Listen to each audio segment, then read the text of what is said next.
शिष्यते। ॐ शान्ति शान्ति शान्तिः।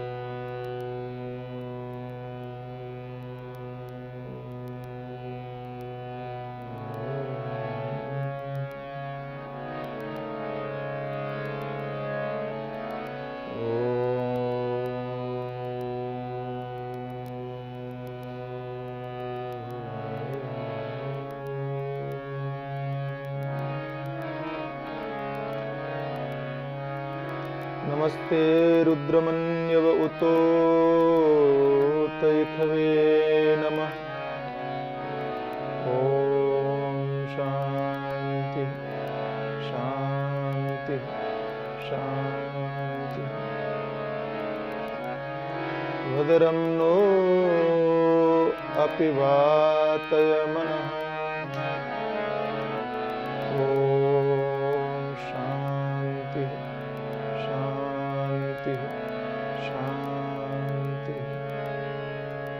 आनन्दमानन्दकरं प्रसन्नं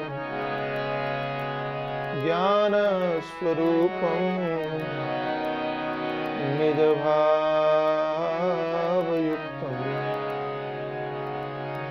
योगीन्द्रमीड्यं भवरोगवैद्यं श्री सद्गुरुं नित्यमहं नमामि। देवी प्रपन्नार्ति हरे प्रसीद प्रसीद मातर्जगतोऽखिलस्य प्रसीद विश्वेश्वरि पाहि विश्वं त्वमीश्वरी देवी चराचरस्य यं प्रव्रजन्तमनुपेतमपेतकृत्यं द्वैपायनो विरह कातर आजुहाव पुत्रेति तन्मयतया तरवोऽभिनेदु तं सर्वभूतहृदयं मुनिमानतोऽस्मि।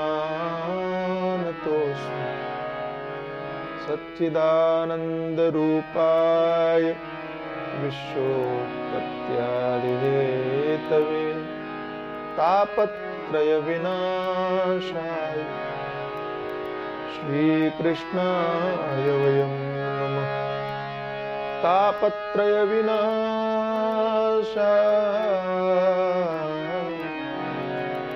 श्रीरामाय वयं नमः। आइए सभी लोग प्रेम पूर्वक भगवान के पावन नाम का गान करें। राधे कृष्ण कृष्ण कृष्ण राधे राधे।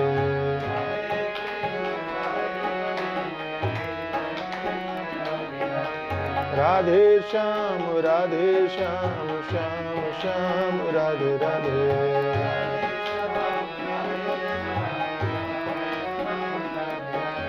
राधे कृष्ण कृष्ण कृष्ण राधे राधे।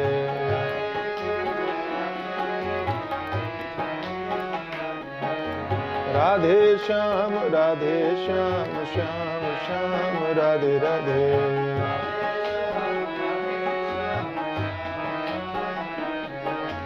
राधे कृष्ण कृष्ण कृष्ण राधे राधे।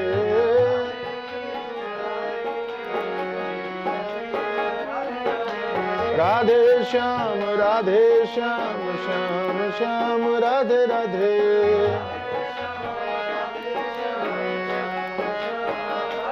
जय जय राधे कृष्ण कृष्ण कृष्ण राधे राधे।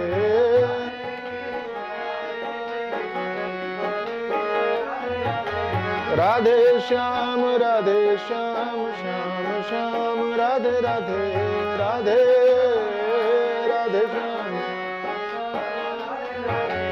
राधे कृष्ण कृष्ण कृष्ण राधे राधे राधे कृष्ण कृष्ण कृष्ण। राधे श्याम श्याम श्याम राधे राधे राधे श्याम श्याम श्याम राधे राधे राधे कृष्ण कृष्ण कृष्ण राधे राधे।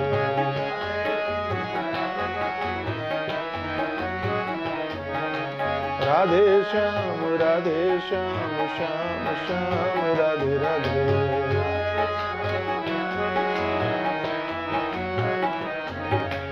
राधे कृष्ण कृष्ण कृष्ण राधे राधे राधे कृष्ण राधे। राधे श्याम श्याम श्याम राधे राधे।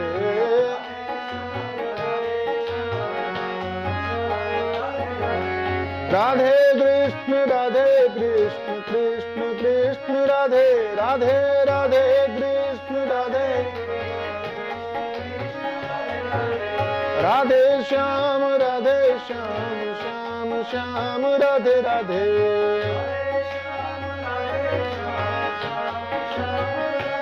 जय जय राधे कृष्ण कृष्ण कृष्ण राधे राधे राधे कृष्ण।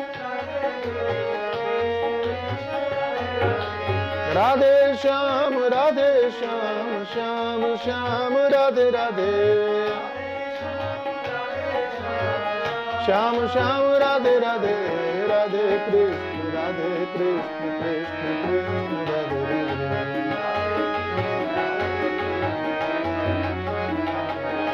राधे श्याम श्याम श्याम राधे राधे।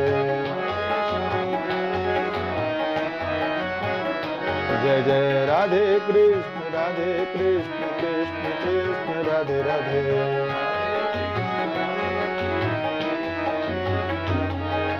राधे श्याम श्याम श्याम राधे राधे।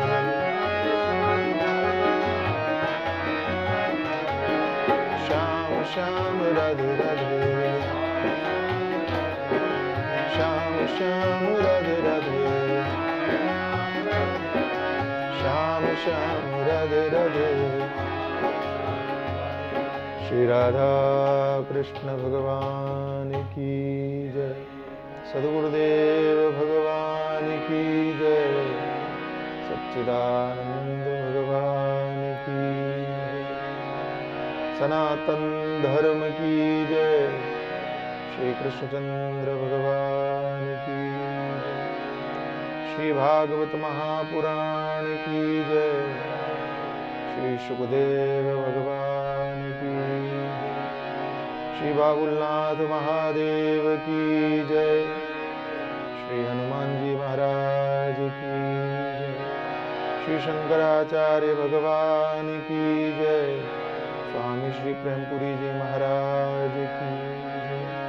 ओम नमः पार्वती पते हर हर महादेव। नारायण नारायण नारायण। स एवं भार्या विप्रो बहुशा प्रार्थितो मृदु अयम हि परमो लाभ उत्तम श्लोक दर्शनम।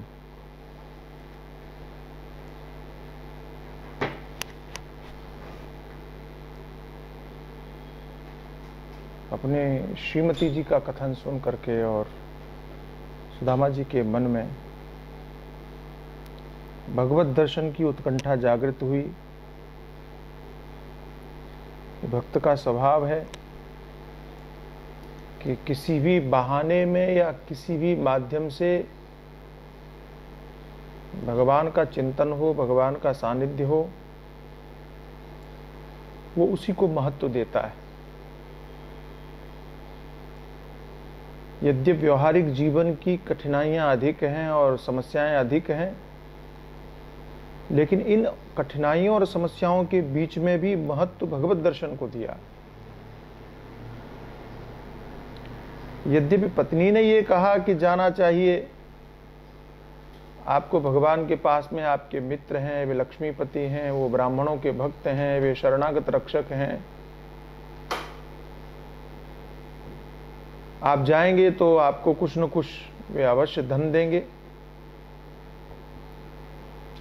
लेकिन सुदामा जी के मन में, सुदामा जी के चिंतन में कहीं पर भी धन को प्राप्त करने की अभिलाषा से भगवान के पास जाना चाहिए, ये भाव दिखाई नहीं देता।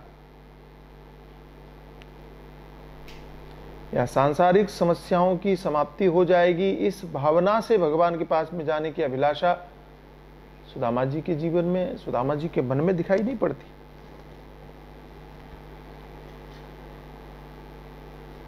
उनके मन में तो एक ही बात है कि किसी भी बहाने से उत्तम श्लोक दर्शनम, भगवान का दर्शन हो।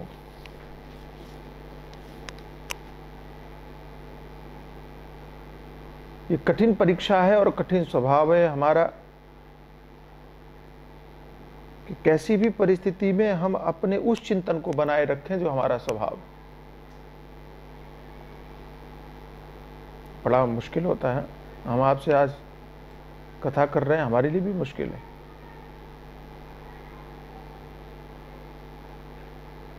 क्योंकि सामने कोई नहीं हो और फिर आप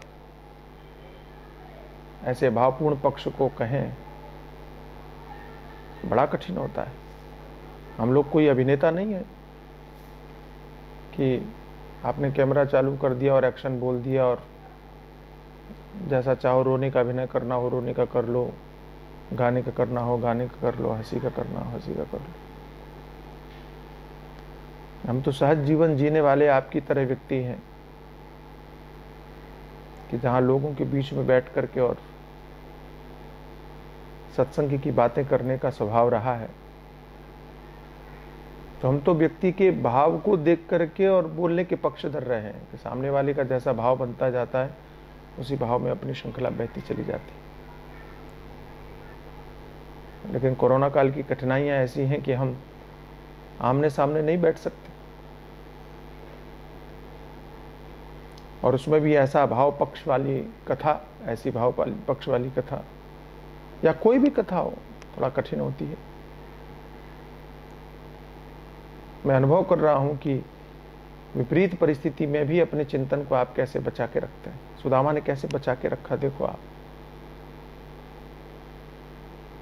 इसका अर्थ है कि ऐसी परिस्थिति में भी आप किसको चाह रहे हैं या किसको महत्व दे रहे हैं। हम तो सामान्य स्थितियों में भी सत्संग को महत्व नहीं दे पाते, हम तो सांसारिक कर्तव्यों को महत्व देते हैं। ये कहते हुए महत्व देते हैं कि महाराज हमारी जिम्मेदारी है, क्या करें, करना पड़ता है।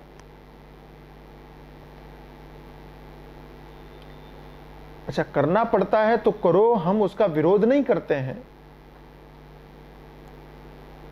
लेकिन फिर आप उन भक्तों से अपनी तुलना मत करो या फिर ये मत कहो कि भगवान आपके ऊपर कृपा क्यों नहीं करते,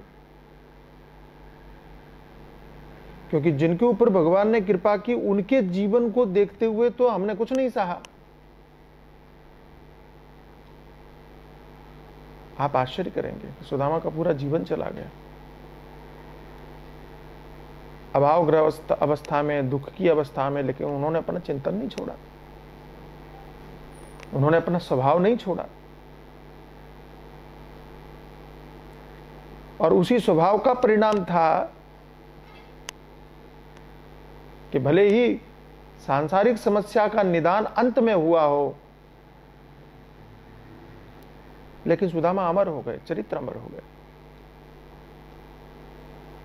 गोपियों ने जीवन भर तपस्या की, जीवन भर प्रतीक्षा की, जीवन भर सहन किया।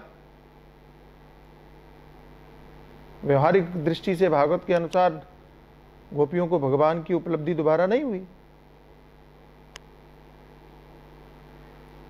लेकिन जो उन्होंने किया, जिस चिंतन को उन्होंने बनाए रखा, उससे वो उनका चरित्र अमर हो गया। तो परिस्थिति कैसी भी हो, स्थिति कैसी भी हो, व्यवहार कैसा भी हो, आपका निश्चय अडिग होना चाहिए, आपके निश्चय में धैर्य होना चाहिए, आपके निश्चय में दृढ़ता होनी चाहिए। हम लोग बड़ी जल्दी विचलित हो जाते हैं, हम लोग बड़ी जल्दी धैर्य खो देते हैं, और स्थिरता तो है ही नहीं।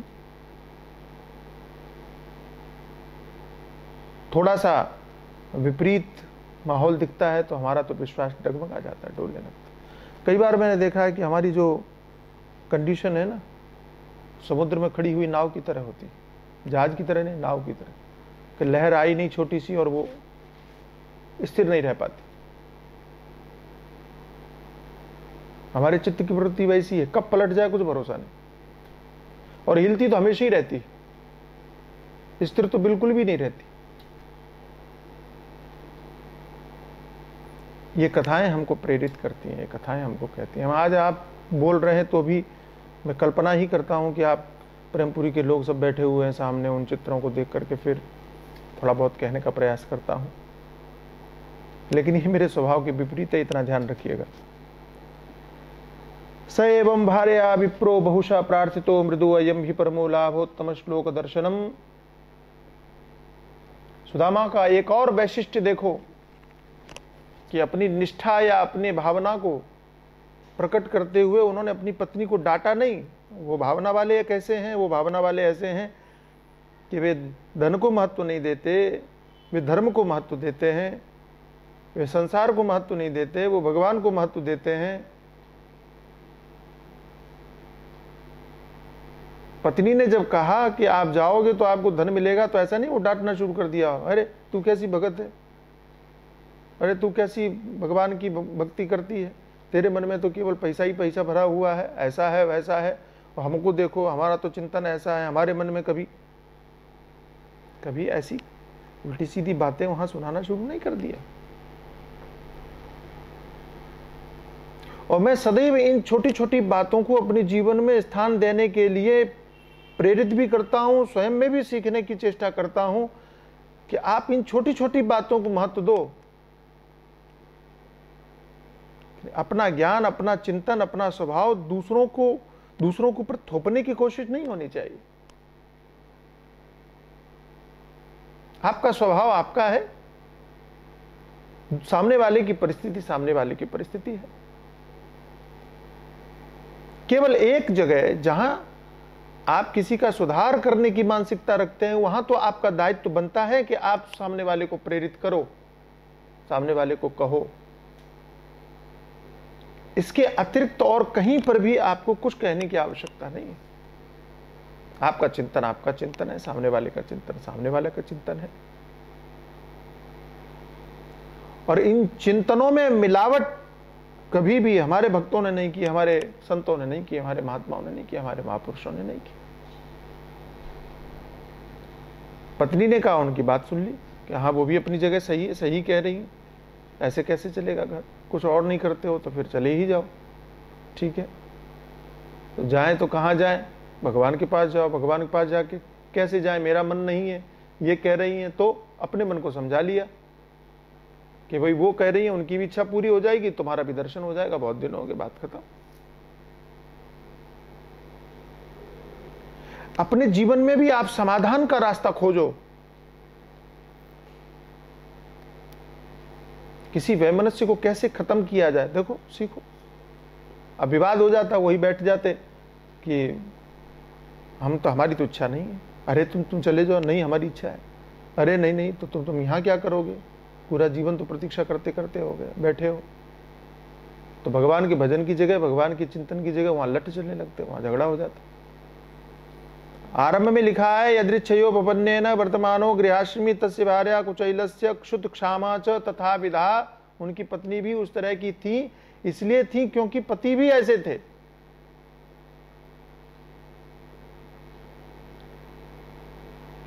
पति अपने चिंतन को ही महत्व देते थे, अपने निष्ठा को ही महत्व देते थे, इसलिए पत्नी भी अच्छे। अगर तो कोई भी अपनी सीमा का अतिक्रमण करेगा तो ठीक नहीं, कोई भी। चाहे पति हो, चाहे पत्नी हो, चाहे गुरु हो, चाहे शिष्य हो, चाहे माता पिता हो, चाहे पुत्र हो, कोई भी। शास्त्र किसी को भी अपनी सीमा अतिक्रमण करने का अधिकार नहीं देते हैं। सबकी अपनी अपनी सीमा है और सबको अपनी अपनी सीमा में रह करके ही काम करना चाहिए। सबका अपना अपना स्वातंत्र्य है, सबकी अपनी विशेषता है, सबकी अपनी अपनी महिमा है। हमें किसी का भी अपमान करने का अधिकार नहीं, चाहे वो छोटा हो चाहे बड़ा हो। सबका ये अपना एक स्तर है, सबकी अपनी एक महिमा है। मुझे बहुत अच्छा लगा देख करके कि सुदामा जी ने अपनी पत्नी की बातों को निषेध नहीं किया। ठीक है, हम चले जाएंगे। और चूंकि वो जाना उनके मन के विपरीत है, क्योंकि अगर मन के अनुकूल होता तो पहले ही चले जाते। पत्नी की कहने की प्रतीक्षा कहां होती। मित्र हमने बनाया है तो भगवान से कुछ मदद लेनी चाहिए, यह अभिलाषा तो उनके मन में थी ही नहीं। अगर होती तो पहले ही चले जाते। ये उनकी पत्नी ने बताया तब उनको याद आया होगा कि वो उनके मित्र हैं, ऐसा तो है नहीं। वो तो बिना बताए भी याद था ही, फिर गए क्यों नहीं? क्योंकि अभिलाषा थी ही नहीं, मन था ही नहीं। क्यों भगवान को संकोच में डाले? हमने सुना है कि वो कोई महात्मा थे और वृंदावन में जाते थे और बिहारी जी के मंदिर में जाएं और प्रणाम ही ना करें। लोगों को बड़ा आश्चर्य लगे। जाते रोज, प्रणाम नहीं करते, रोज जाते प्रणाम नहीं करते। अच्छा, हम लोग प्रायः दूसरों को ही देखते हैं, कौन क्या करता है। मंदिर में भी हम यही देखते हैं कि दूसरा क्या कर रहा है। मुझे तो बड़ा अटपटा ही लगता है। हम जब इतनी भीड़ है मंदिर में जा रहे हैं, हम अपने आप को देखें, हमें क्या लेना देना है कि कौन क्या कर रहा है। लेकिन हमारी प्रवृत्ति, हमारा स्वभाव ही ऐसा है। एक से नहीं रहा गया। बोले महाराज आप रोज आते हो, आप प्रणाम क्यों नहीं करते?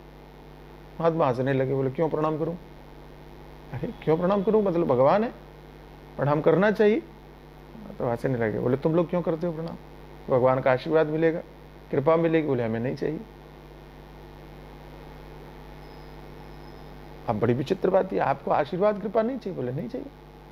उनकी बहुत कृपा हो गई, वो बहुत आशीर्वाद हो गया, अब मैं संकोच में क्यों डालूं? मैं प्रणाम करूंगा तो उनके मन में आएगा कि प्रणाम कर रहा है, कुछ देना चाहिए। हमें कुछ चाहिए नहीं, क्यों प्रणाम करें? दर्शन करने आते हो, अच्छा लगता है इसलिए आते हैं। तो कुछ चाहिए नहीं तो जाएं क्यों? ये धारणा थी, ये भावना थी। पत्नी ने कहा तो जाना आवश्यक हो गया, क्योंकि पत्नी को अगर निषेध करें तो उसको भी दुख होगा कि पहले तो कुछ करते नहीं है, कहा तो वो भी नहीं मानते हैं। तो स्वीकार कर लिया और अपने मन को भी कितना सुंदर तरीके से समझा लिया। क्या उत्तम श्लोक दर्शनम। इसी बहाने चलो बहुत दिन हो गए, भगवान का दर्शन हो जाएगा।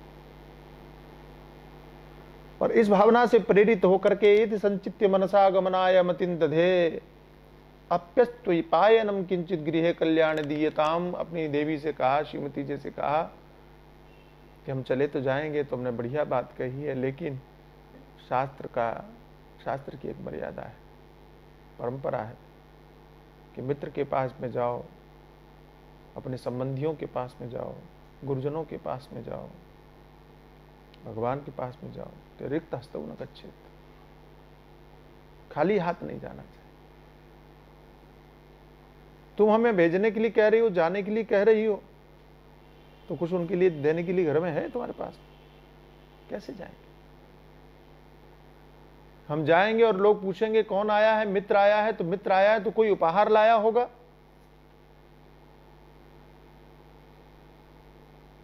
इसलिए कहता हूं सुदामा होना अत्यंत कठिन है, अकल्पनीय है कि संपूर्ण अभावग्रस्त जीवन होने के बाद में भी भगवान के पास मिलने के लिए जा रहे हैं, तो वहां भी भावना देने की है। मित्र के पास में जा रहे हैं तो वहां पर भी भावना देने की है, तो कोई उपहार जाना चाहिए। और पत्नी भी विलक्षण है, तथा विधा अद्भुत है कि वे भी नहीं कह रही है कि तुम पागल हो गए हो क्या? अगर तुम्हारे पास में, हमारे पास में कुछ होता ही तो हम तुमको भेजते ही क्यों? अरे कुछ नहीं है खाने को, इसीलिए तो तुमको भेज रहे हैं, इसीलिए तो आपसे कह रहे हैं कि जाइए। और वे भी शास्त्र की इस मर्यादा को समझती हैं, वे भी पति की भावना को समझती हैं। ये सामंजस्य पति पत्नी में हो तो घर में कभी झगड़ा ही ना हो, विवाद ही ना हो। पति ने पत्नी की कही बात को बिना कहे ही समझ लिया, तर्क नहीं हुए, बहस नहीं हुई। और कितनी अद्भुत बात है कि पत्नी ने भी पति के भाव को समझ लिया और अंगीकार किया, वहां पर भी बहस नहीं हुई। तो पति चाहते तो अपनी आध्यात्मिक निष्ठा की आड़ में पत्नी का अपमान कर सकते थे। सुदामा जी चाहते तो आध्यात्मिक निष्ठा की आड़ में पति की भावना का अनादर कर देते। अरे भाई, हमने उनको भगवान माना है, कुछ मांगने के लिए थोड़ी, हमने मित्र माना है, कुछ मांगने के लिए थोड़ी, तुम कैसे कहती हो, कैसे जाऊं, क्यों जाऊं? ऐसा कह करके उन्होंने अपनी पत्नी की भावना का अनादर नहीं किया।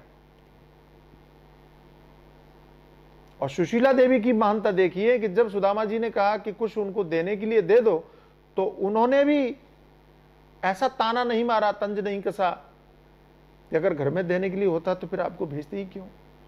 उन्होंने भी उनकी भावना का आदर किया, उन्होंने भी उनकी भावना का सम्मान किया।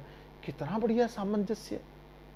हम छोटी छोटी बातों में वैमनस्य खोजते हैं, हमारी कथाओं में बड़ी बड़ी बातों में भी सामंजस्य देखने को मिलता है, समाधान देखने को मिलता है। इसलिए हमारे यहाँ पति पत्नी में झगड़े की कथा नहीं मिलेगी आपको पुराणों में।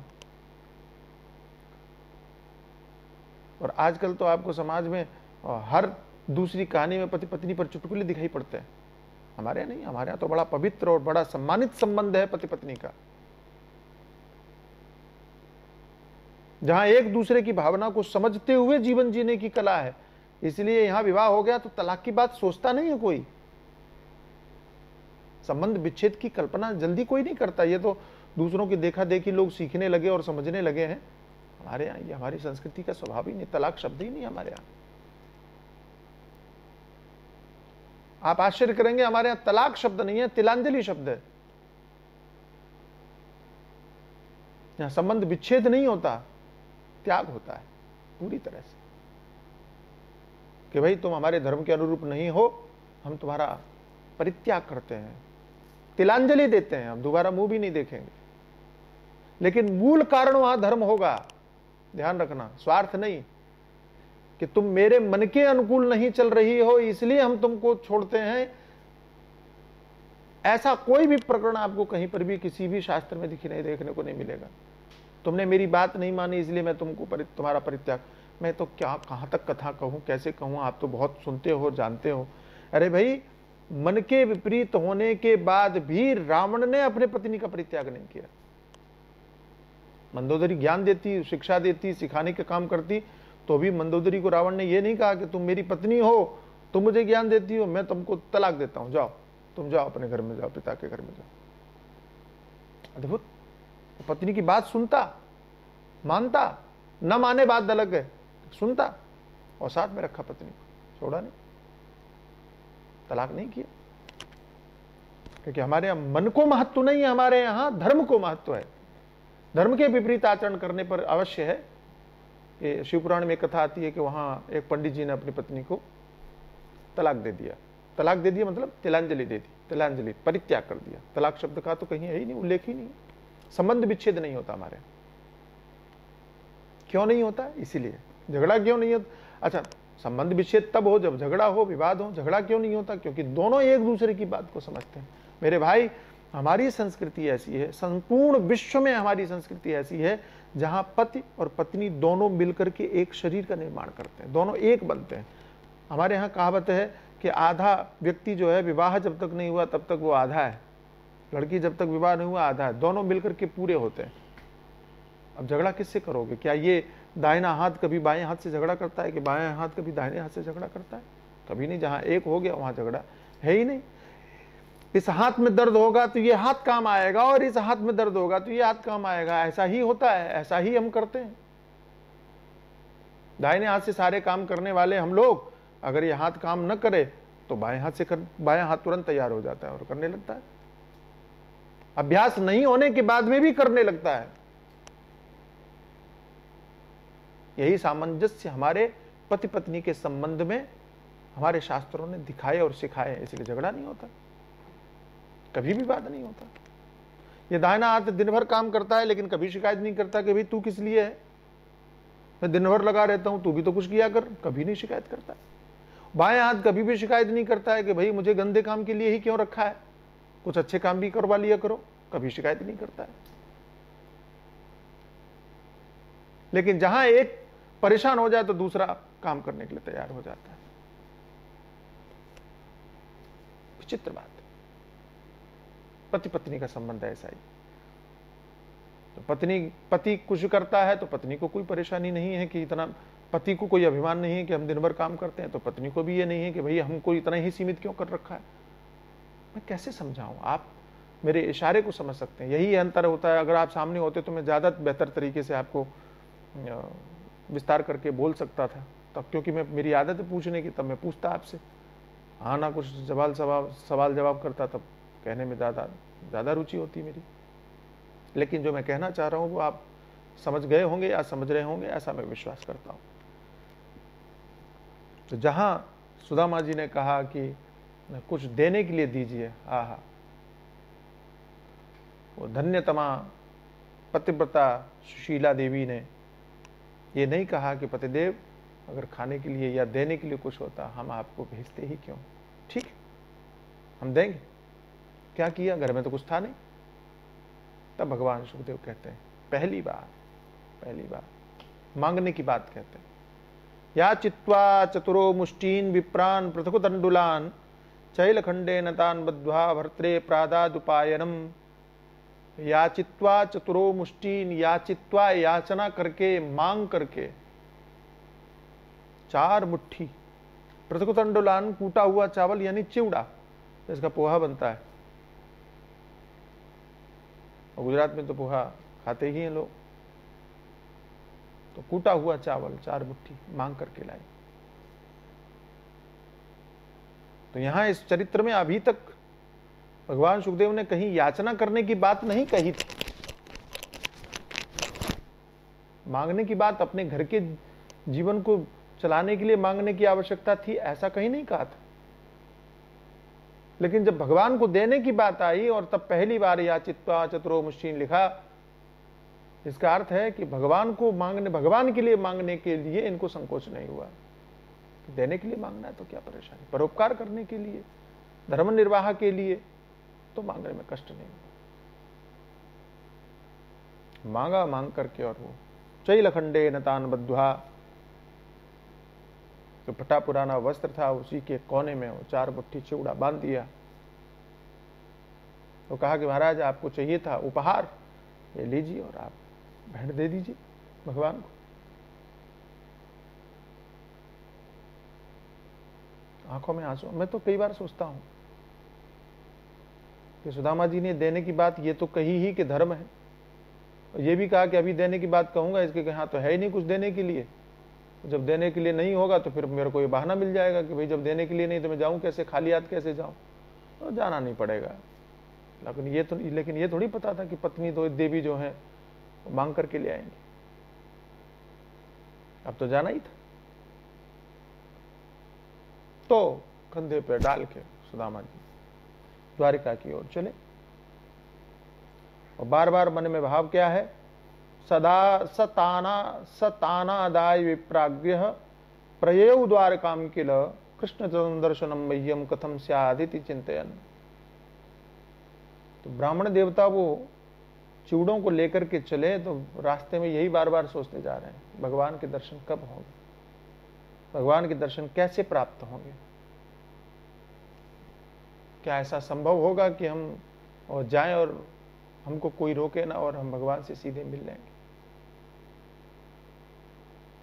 ये व्यक्ति का स्वभाव है कि व्यक्ति कल्पना जगत में जीता है।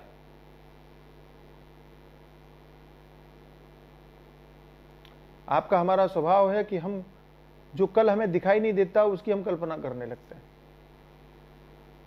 मधुर कल्पनाओं में खो जाते हैं। जो भविष्य हमें दिखाई नहीं पड़ता उसकी हम कल्पना करते हैं, इसीलिए वो कल्पना जब पूरी नहीं होती तो हम दुखी होते हैं। और मेरा मानना है कि कल्पना करना ही है तो भगवत दर्शन की कल्पना हो।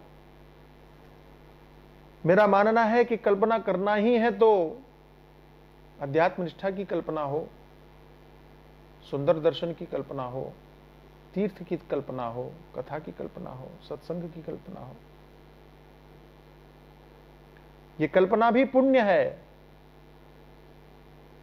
हमारे पूज्य चरण गुरुदेव भगवान कहते हैं कि अगर आप मन से भगवान के दर्शन के विषय में सोचते हो तो ये भी पुण्य ही कर रहे हैं आप। संतों के दर्शन के विषय में सोचते हो, कल्पना जगत में ऐसा सोचते हो कि कभी हम हरिद्वार में बैठे हुए हैं, कि ऋषिकेश में बैठे हुए हैं, कि नैमिषारण्य में बैठे हुए हैं, संत महापुरुषों के सानिध्य में दिव्य प्रवचन कथा गंगा का आनंद ले रहे हैं, कथामृत का रसास्वादन कर रहे हैं। ऐसी अगर आप कल्पना करते हो, कल्पना जगत में आप ऐसा चिंतन करते हो, तो भी आप पुण्य ही कर रहे हो, तो भी आप धर्म ही कर रहे हो, तो भी आप पवित्र कार्य कर रहे हो। ये सबसे बढ़िया कल्पना है। और मुझे क्षमा करना, ये जो हम लीला सुनते हैं, ये जो हम कथा सुनते हैं, ये जो हम भागवत सुनते हैं, जो हम शिवपुराण सुनते हैं, देवी भागवत सुनते हैं, अन्य पुराण सुनते हैं, ये किस लिए है? इसीलिए है कि आप इनको सुन सुन करके आप उस कल्पना जगत में खो जाओ। क्योंकि जैसा आप सुनते हो, जैसा आप देखते हो, वैसी ही मन की प्रवृत्ति स्वाभाविक रूप से बन जाती है। आप प्रैक्टिकल करके देख लीजिए, प्रैक्टिकल करके देख लीजिए कि अगर आप फिल्म देख करके आते हो तो बाहर निकलने के बाद में भी वो फिल्म ही घूमती है आपके मन में, उसके पात्र ही घूमते हैं, उसकी कथा ही घूमती है, और उसी में मन उलझा रहता है। उसने ऐसा किया होता तो कितना अच्छा होता, ऐसा नहीं किया, उसको वैसा किया, फालतू में हो, लेना देना कुछ नहीं है। फिल्म बनाने वाले ने फिल्म बना दी, बना करके आपने पैसा भी दे दिया, पैसा देने के बाद में आपने देख भी लिया, लेकिन देखने के बाद में बाहर जब निकले तो उसके संस्कार आपके साथ में ऐसे चिपट गए कि उस कथा में आप विश्लेषण करने लगते हैं कि नहीं, ऐसा नहीं, ऐसा करना चाहिए था, उसको वैसा करता तो ज्यादा। अरे भाई, सोच के फायदा क्या है, लाभ क्या है? आपके सोचने से बदलने वाली है क्या? लेकिन चिंतन जगत चलता है क्यों? क्योंकि जो देखते हैं, जो सुनते हैं, उसका असर आपके ऊपर पड़ता है। थिएटर में जाते हो, संसार के किसी भी व्यवहार में जाते हो, कहीं पर भी जाते हो, जिन जिन जगहों पर आप गए हो, जो जो आपने देखा है, सतत जो आप मोबाइल में भी जो चीजें देखते हो वो आपके मन में घूमने लगती हैं। मैं कई बार देखता हूं कि वो फेसबुक पर, अगर आपने वीडियो आते हैं, वीडियो फेसबुक, कई बार ध्यान दिया मैंने इस बात कि अगर आपने कोई वीडियो प्ले कर दिया, और मान लीजिए कि कोई पुराने गीत का वीडियो है, तो वो फेसबुक फिर आपको वही दिखाएंगे, क्योंकि उनको मालूम पड़ जाता है कि इस प्रवृत्ति का है। तो बार बार वो आपको आपके वीडियो हिस्ट्री में या वीडियो पार्ट में आपको वैसे ही, जैसी आपकी रुचि है वैसे वैसे वीडियो और भी दिखाएंगे। ऐसे ही संसार है, ये माया भी है कि आपकी जैसी प्रवृत्ति होती है वैसे ही दृश्य आपको दिखाई पड़ने लगता है, वैसा ही चिंतन आपको दिखाई पड़ने लगता है, वैसे ही संयोग आपके साथ में बनते चले जाते हैं। तो आपका चिंतन, आपका संयोग सत्संग है, संतों का साथ है, कथा है, भागवत है, तो आपका चिंतन वैसा ही बनेगा। और ऐसा चिंतन बने इसीलिए ये कथाएं हैं, ऐसी अनुकूलता बने इसीलिए कथाएं। तो बार बार मन में सोच रहे हैं कि भगवान का दर्शन कैसे होगा, होगा तो कितना अच्छा लगेगा, जाएंगे तो हाँ, आहा, जगन्नाथपुरी में जाएंगे तो दरवाजा खुलेगा, हम लोग प्रवेश करेंगे, भीड़ का हिस्सा होंगे, अंदर में भगवान का दिव्य दर्शन होगा। द्वारिका में जाएंगे, भगवान का दर्शन होगा। सोमनाथ में जाएंगे, रामेश्वरम में जाएंगे, कल्पना करते ही हैं लोग। बद्रीनाथ बद्रिकाश्रम जाएंगे अथवा बाकी बिहारी जी के दर्शन करने के लिए जाएंगे, पर्दा हटेगा, हमको भगवान का दर्शन होगा, कल्पना करते हैं। ये सुखद कल्पना है, पुण्यवती कल्पना है, अच्छी कल्पना है, सार्थक कल्पना है। तो जितना हो सके आप ऐसी कल्पनाओं के विषय में सोचें, जितना हो सके आप ऐसी कल्पनाओं के विषय में चिंतन करें, जैसे कि सुदामा जी कर रहे हैं। तो यहां कथा में थोड़ा सा अंतर है। श्रीमद् भागवत में कथा में अंतर ऐसा है कि यहाँ दिखाया कि भगवान के द्वार पर रोकने के लिए संतों ब्राह्मणों को रोकने की कोई व्यवस्था नहीं थी। और कथा आप जानते हैं कि एक बार वैकुंठ में सनकादिकों को रोक दिया था जय विजय ने। तो उस समय स्थितियां बहुत बिगड़ गई थी, शाप भी देना पड़ा था,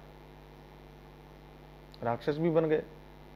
तब से भगवान ने नियम ही बना दिया कि हमारे द्वार पर संतों को, ब्राह्मणों को रोकने की व्यवस्था नहीं होगी। हम तो कहते हैं भगवान के यहाँ तो किसी को भी रोकने की व्यवस्था नहीं है, सब जाए, क्योंकि जगन्नाथ है, वे सबके ही नाथ हैं, सबके स्वामी हैं, सबको मिलने का अधिकार है। व्यवस्था की दृष्टि से भले ही कहीं लाइन लग जाए बात अलग है, लेकिन भगवान का दर्शन करने के लिए किसी को भी रोकने की व्यवस्था नहीं है, कोई भी जा सकता है। सुदामा जी भी चले गए। तो कथा है ऐसी ही है कि सुदामा जी चले गए और सीधे वहां पहुंच गए जहां भगवान विराजमान थे, सीधे पहुंच गए जहां भगवान बैठे थे, अपने सिंहासन पर विराजमान थे। अपने 16,000 पत्नियों के महल के बीच में एक सुंदर महल था, उसमें भगवान विराजमान थे। गृहम दष्ट सहस्त्राणाम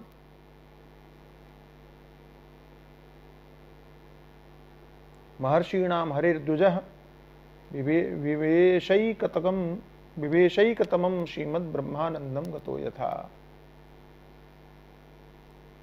यहां तो ऐसा उल्लेख है कि वे एकदम अचानक पहुंच गए, तो ऐसा लगा ब्रह्मानंद में तैरने लगे हों, उतराने लगे हों।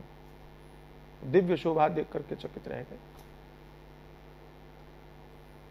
लेकिन कथा में आनंद लाने के लिए लोग ऐसी कल्पना करते हैं कि उनकी वेशभूषा को देख करके और फटेहाल अवस्था को देख करके उन्होंने द्वारपालों ने रोकने का काम किया। और कई लोग कहते हैं कि ऐसा तो हो ही नहीं सकता, लेकिन कई लोग कहते हैं कि अगर है भी तो क्या परेशानी है भाई। कुछ लोग इससे बड़ी असहमति जताते हैं कि द्वारपालों ने रोका, भागवत में नहीं है वर्णन, ये तो पक्की बात है। लेकिन माधुर्य के लिए कथा का कोई भी पक्ष ऐसा आता है तो उसमें कोई आपत्ति है, हमें तो नहीं है। इस तरह की आपत्ति हमें नहीं। द्वारपालों ने रोका और उस रोकने के साथ में संवाद हुआ एक, और उस संवाद में पूरी कथा भी है, एक तरह से भजन भी बड़ा प्यारा है। आपने सुना है, देखा है, जाना है, गाया है। आइए प्रेम से उसी भजन के माध्यम से इस कथा को थोड़ा सा आगे बढ़ाते हैं। आप सुनिए और गाइए। भाव तो मधुर है ही है। द्वारपालों ने रोक दिया, अब सुदामा जी ने क्या कहा, और जो सुदामा जी ने कहा उन भावों को हम समझें और गाएं।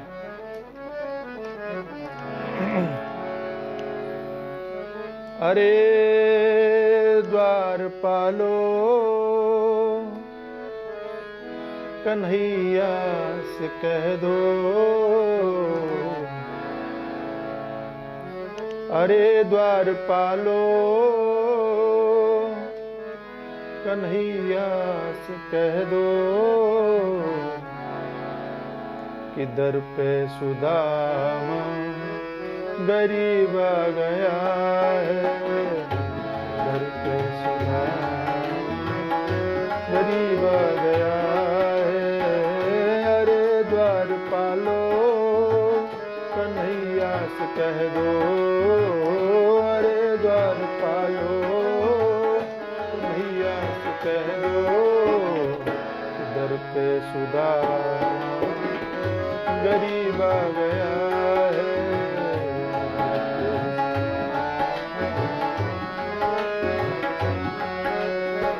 भटकते भटकते न जाने कहाँ से, भटकते भटकते न जाने कहाँ से तुम्हारे महल के करीब आ गया है।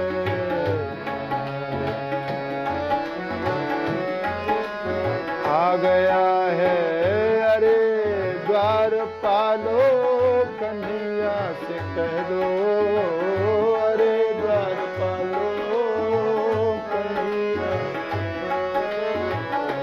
दर पे सुधा करीब आ गया है।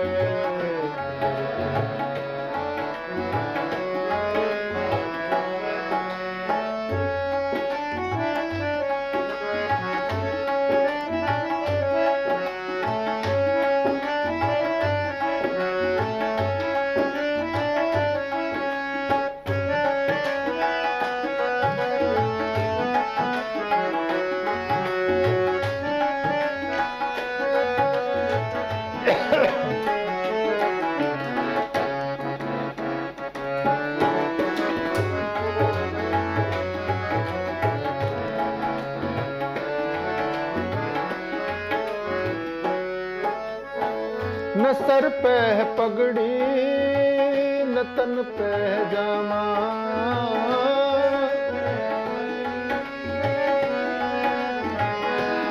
हो न सर पे है पगड़ी, न तन पे है जामा,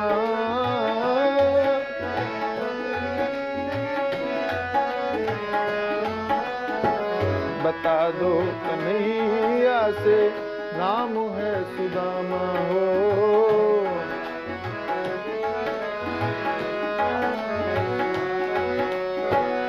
न सर पे है पगड़ी, न तन पे है जामा, न सर पे है पगड़ी है जामा, बता दो कन्हैया से नाम है सुदामा हो। न सर पे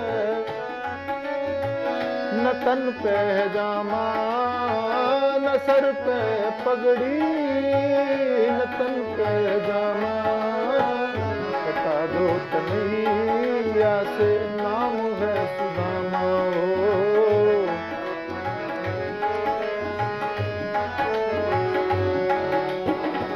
एक बार मोहन से जा कर के कह दो, एक बार मोहन से जा कर के कह दो, मिलने सखा नसीब आ गया है, आ गया है किधर पे सुदामा, गरीब आ गया है।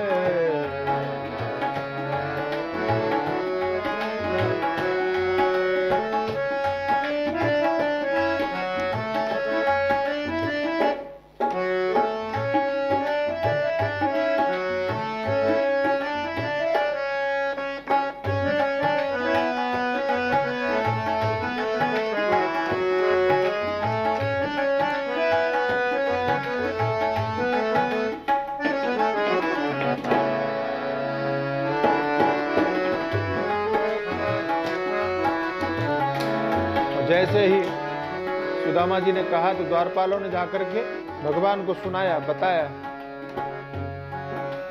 शीश पगान जगा तन पे प्रभु जान को, आहे बसे के ही ग्रामा,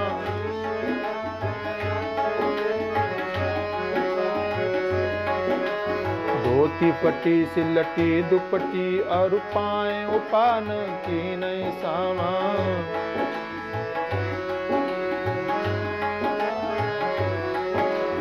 द्वार खड़ो दुज दुर्बल, देख रहो चक सोंग सुधा अभिरामा,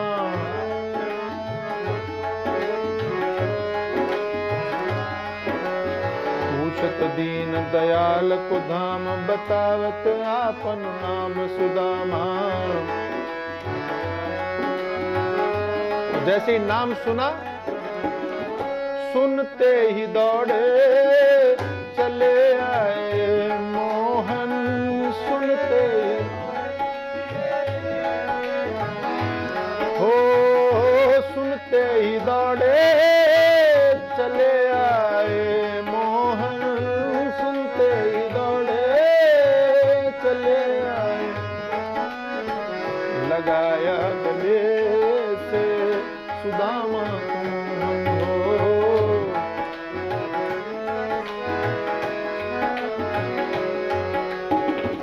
कि सुनते ही दौड़े चले आए मोहन, कि सुनते ही दौड़े चले आए मोहन। लगाया गले से सुदामा को मोहन, हो सुनते ही दौड़े चले आए मोहन।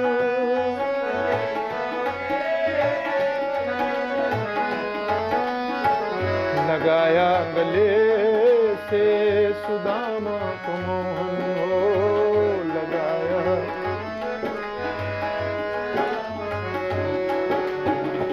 हुआ रुक्मिणी को बहुत ही अचंभा, हुआ रुक्मिणी को बहुत ही अचंभा। ये मेहमान कैसा अजीब आ गया है, आ गया है के दर पे सुदामा गरीब आ गया है।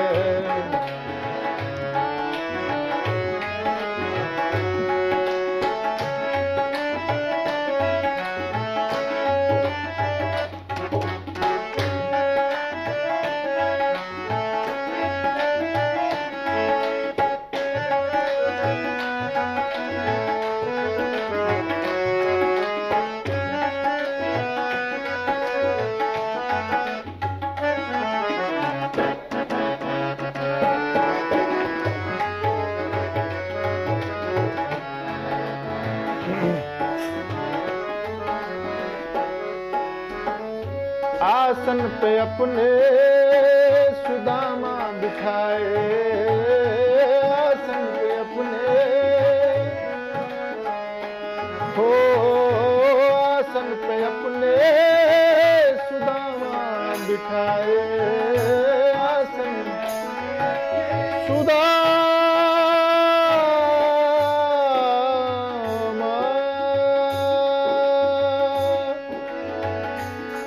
सुदामा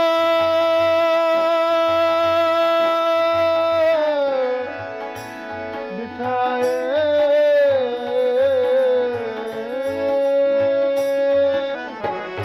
आसन पे अपने सुदामा बिठाए, आसन पे अपने सुदामा बिठाए। चरण आंसुओं से श्याम ने धुलाए हो,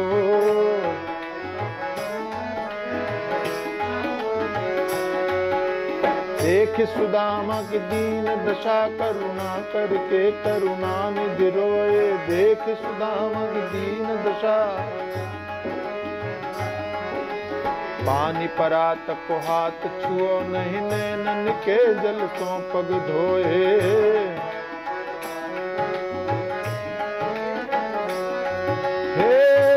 आसन पे अपने सुदामा बिठाए, आसन पे अपने सुदामा बिठाए।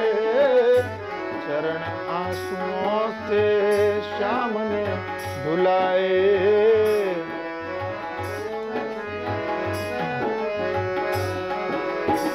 न घबराओ प्यारे जरा तुम सुदामा, न घबराओ प्यारे जरा तुम सुदामा।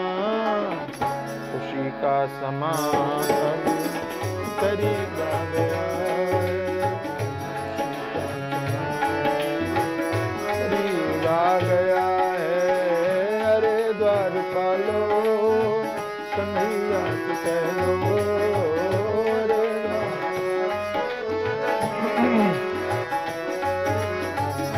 दर पे सुदामा करीब आ गया है,